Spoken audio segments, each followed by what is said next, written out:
Bienvenue Stop Invest, la chaîne de Top Investissement. Ici, on parle essentiellement d'entreprises de qualité. Avons-nous une opportunité d'investissement sur AMG Critical Material? C'est la question à laquelle on va essayer de répondre en se basant sur les états financiers de la compagnie. Je rappelle que ceci représente uniquement mon point de vue et non un conseil d'investissement. Et comme d'habitude, je me réserve le droit de me tromper. C'est une demande spéciale d'un abonné Top Premium, donc je ne connais pas cette compagnie.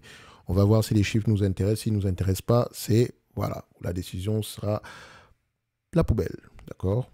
Pas la poubelle dans le sens littéral du terme, ça veut juste dire ici que c'est pas une entité qui va nous intéresser, c'est pas une entité qui mériterait avoir une place dans n'importe quelle watchlist. Première chose qu'on regarde, c'est plutôt croissance des revenus. Nous avons des revenus ici cycliques, d'accord? Donc, ce n'est pas une entreprise, on voit déjà clairement que c'est une entreprise qui est cyclique. OK, même en étant cyclique, il n'y a pas de croissance dessus. C'est plutôt une stabilité sur les dernières années. Est-ce que la marge brute est stable? La marge brute est plutôt stable, dépendamment des cycles. C'est assez intéressant. La marge EBITDA, est-ce qu'elle est stable? Également, la marge EBITDA est plutôt stable, dépendamment des cycles. C'est également assez intéressant à aller regarder. Ensuite, on va comparer les net income et les free cash flow, histoire de voir si on parle le même langage. Alors, ici, vous constatez que les net income et les free cash flow, on les met sur le même graphique, ne parlent pas le même langage. OK? Les free cash flow ont tendance à être moins élevés que les net income. On peut également voir ici du point de vue, si on cumule à peu près ces différents éléments, ceci, cumulé, free cash flow cumulé, qu'est-ce que ça nous donne? Histoire de voir si sur la même période ici, on a eu des free cash flow équivalents au net income. Sur les 20 dernières années, 12 millions de free cash flow. Ah ouais? Attendez, 12 millions de free cash flow seulement sur les 20 dernières années? Prenons les 10 dernières années. Sur les 10 dernières années, quand on prend les free cash flow cumulés, moins 50 millions cumulés. Alors qu'on a rapporté alors qu'on a enregistré 437 millions de bénéfices nets. Sur les 3 dernières années, moins 56 millions de cumulés. Alors qu'on a rapporté à peu près on a enregistré 302 millions ici de bénéfices nets. Donc les free cash flow sont généralement moins élevés que les net income. Et ça, on n'aime pas. Il faut faire très, très attention. Mais également, il faut que je mentionne quelque chose. Les free cash flow sont moins élevés que les net income. Ça peut être dû à... La raison peut être ici une dépense en capital élevée pendant une courte période de temps. Histoire ici de pouvoir récupérer ici les fruits de tous ces efforts-là sur les années à venir. Donc, toujours aller vérifier pourquoi est-ce qu'on a eu des bénéfices nets, des free cash flow moins élevés que des net income ici. D'accord? Donc, et là, l'évaluation va peut-être devenir un tout petit peu compliqué parce qu'à partir de c'est pas que c'est compliqué, mais je sais qu'à partir de ce niveau-ci, ça va être difficile pour moi de payer un certain montant pour ce type d'entreprise.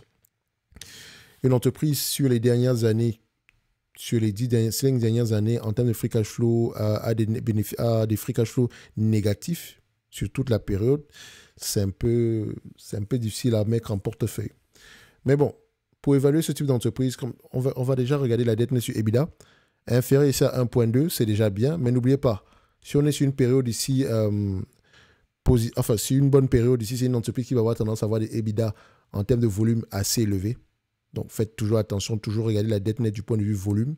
Ici, on a 376 millions de dette nette du point de vue volume ici.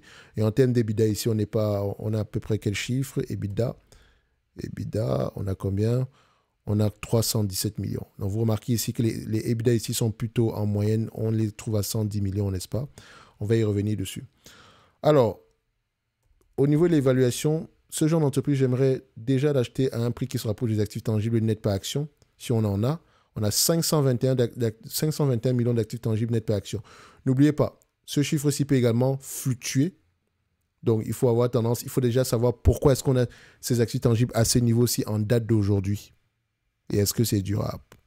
Donc, si on les prend par rapport au prix actuel, le price to tangible book value, le ratio généralement est en moyenne sur ce business-ci est de combien?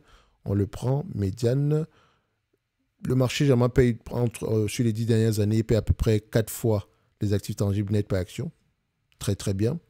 Donc, si on a la chance d'avoir ces actifs tangibles net par action là aux alentours de une fois les bénéfices, ça peut également être assez intéressant.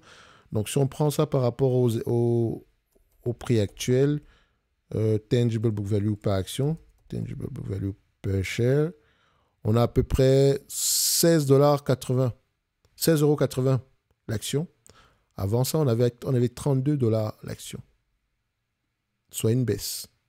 Le nombre d'actions ici, est-ce qu'il augmente ou diminue? Il diminue timidement. Donc, si on veut évaluer ce business, on prend les actifs tangibles net par action et toujours se rassurer ici que ces actifs tangibles-là seront plutôt stables dans le futur. Or, ici, on voit que ça fluctue, faites attention. Ensuite, on va regarder ici l'EBITDA. OK? Et l'EBITDA, je dirais même que si on l'évalue par rapport à la valeur d'entreprise sur EBITDA, on a à peu près une centaine de millions d'EBITDA par an. Sur les 5 dernières années, c'est à peu près 118 millions. 118 millions, on enregistre ça ici. Le marché paye jamais combien de fois les EBITDA pour cette compagnie? Valeur d'entreprise du EBITDA. Next 12 months. Je prends à peu près une médiane.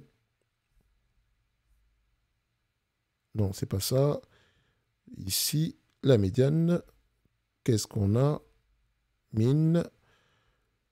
Alors, je dézoome un tout petit peu sur une longue période de temps. Le marché paie en moyenne 5,1 fois les revenus. Les EBITDA ici. Alors, soit 5,1. EBITDA normalisé, c'est ce que j'ai pris ici. Ça donne 601 millions. Divisé par le nombre d'actions, aux alentours de 32,5, divisé par 32,5, ça donne au total 18,51 €. Je dirais que l'entreprise est correctement évaluée en date d'aujourd'hui. Ça, c'est mon avis. Alors, dites-vous que si c'est une entreprise qui peut...